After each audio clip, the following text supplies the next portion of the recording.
यार अपना ये वाला क्वेश्चन 2023 के सी सेट के पेपर में आया था। और यार 2023 का सी सेट का पेपर तो बहुत सुर्खियों में रहा था अपना। सुप्रीम कोर्ट में पिटीशंस भी डाली गई थी एंड और भी बहुत कुछ हुआ था।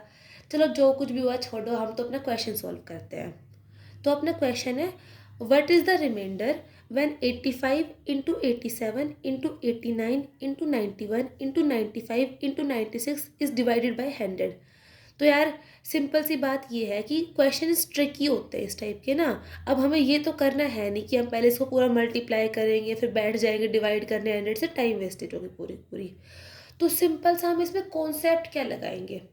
तो कॉन्सेप्ट अपना ये रहेगा कि जो 100 जो होता है यार, उसको हम 25 इंटू 4 लिख सकते हैं। मतलब 5 स्क्वायर इंटू 2 स्क्वायर।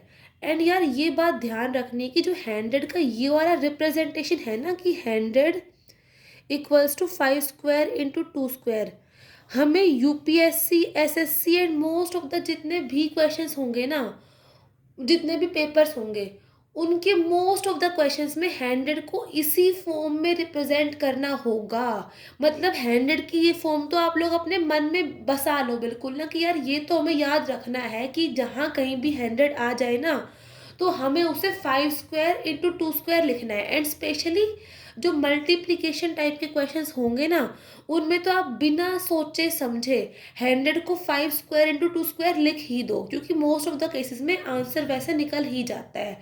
तो ये तो अप्रोच जो है ना, ये तो आपको मोस्टली हर क्वेश्चन में लगानी लगानी है।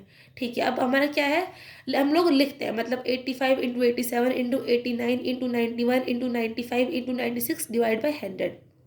अब यार हम 100 को लिख रहे हैं 5 स्क्वायर इंटू 2 स्क्वायर। अब अगर मान लो जो अपना डिविडेंट है उसके अंदर भी हमें 5 स्क्वायर इंटू 2 स्क्वायर मिल जाए, तो मतलब जो डिविडेंट है वो अपना, ये डिविडेंट है, ये डिविडेंट एंड ये डिविजर।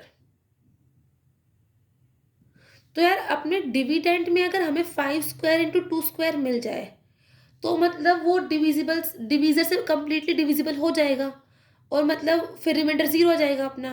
तो हम देखते हैं यार कि ऐसा हमें मिल रहा है इसमें या नहीं मिल रहा है। तो है ना, अपना फोकस क्या होना चाहिए यार, देखो हमें 5 स्क्वायर इंटू 2 स्क्वायर ये ढूंढना है। तो अपना फोकस क्या होना चाहिए, 5 के मल्टीपल्स ढूंढने हैं एंड 2 के मल्टीपल्स ढूंढने हैं। तो यार पहले तो यहाँ पे 85 लिखा हुआ है, इसका क्या है, वन डिजिट क्या है, 5 है। मतलब कि ये 5 से डिविजिबल है। डिविजिबिलिटी रूल होते हैं हर नंबर के, जो कि अगर आप लोग चाहोगे तो मैं एक वीडियो बना दूंगी जिसमें कि मैं मोस्ट ऑफ द जो नंबर्स होते हैं उनके डिविजिबिलिटी रूल शेयर करूंगी आप लोगों के साथ ना। मतलब वो भी काफ़ी इंपॉर्टेंट होते हैं एंड यूपीएससी में काफ़ी क्वेश्चंस डिविजिबिलिटी रूल से भी आते हैं। तो मतलब ये नंबर डिविजिबल बाई 5 होगा। तो अब इस नंबर को हम 5 इंटू एक्स लिख सकते हैं, ऑल दो एक्स 17 है, ये सोल्व कर सकते हो। बल्कि अगर मान लो आपको सोल्व नहीं करे तो आप एक्स भी लिख सकते हो। मतलब हम लोग 85 को लिख देते हैं 5 इंटू 17। उसके बाद इसको इग्नोर करो, इसको इग्नोर करो, इसको इग्नोर करो। अब 95 वन डिजिट फिर से 5 आ गई, तो मतलब इसको भी हम लोग 5 इंटू वाई लिख सकते हैं। अब जो वाई 5 इंटू वाई, या मतलब मैं ऐसे बोल रही हूँ कि आपको जरूरी नहीं कि आप सॉल्व करो भाई कि क्या नंबर आएगा। बस सिंपल सी बात ये है कि इसमें जो इसका प्राइम फैक्टराइजेशन आएगा उसमें 5 तो आना ही आना है, आगे कुछ भी हो ना हो हमें मतलब नहीं, बिकॉज हमें 5 स्क्वायर चाहिए, मतलब 2 5 चाहिए हमें और 2 2 चाहिए हमें। अपना ऑब्जेक्टिव वही है बस। तो एक 5 हमें यहाँ से मिल गया, एक 5 हमें यहाँ से मिल गया, मतलब कि 85 को हमें लिख दिया 5 इंटू 17 एंड 95 को 5 इंटू 19 लिख दिया हम लोगों ने। एंड 17 और 19 इन पे अपन को फोकस करने की जरूरत है ही नहीं। मतलब अपना ऑब्जेक्टिव है 2 5 ढूंढना, जो कि एक यहाँ मिल गया एक यहाँ मिल गया, एंड ये मिलके 5 स्क्वायर बना देंगे। ओके, अब नेक्स्ट है अपना 2 स्क्वायर ढूंढना है हमें। अब यार 96 जो है, इनमें है ना ये नंबर 4 से डिविजिबल है।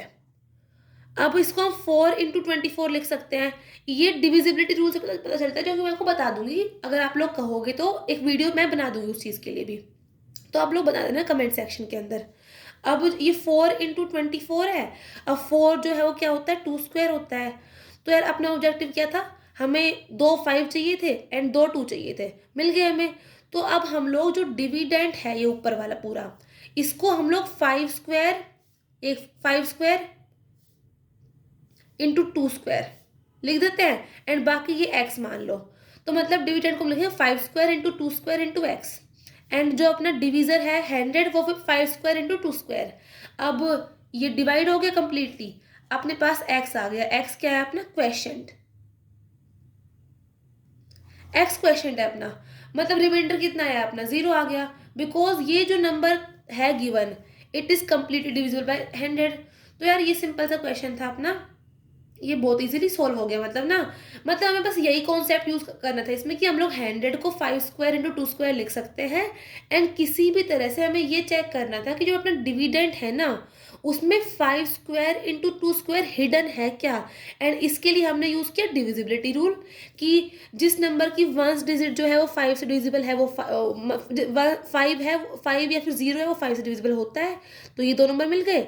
एंड जिसकी वंस डिजिट इवन नंबर है वो 2 से डिविजिबल होता है। तो मतलब ये जो दो डिविजिबिलिटी रूल थे इसकी हेल्प से, और 100 equals to 5 square into 2 square, इसकी हेल्प से, मतलब सिर्फ ये दो कॉन्सेप्ट हम लोगों ने यूज करे, इससे अपना आंसर आ गया।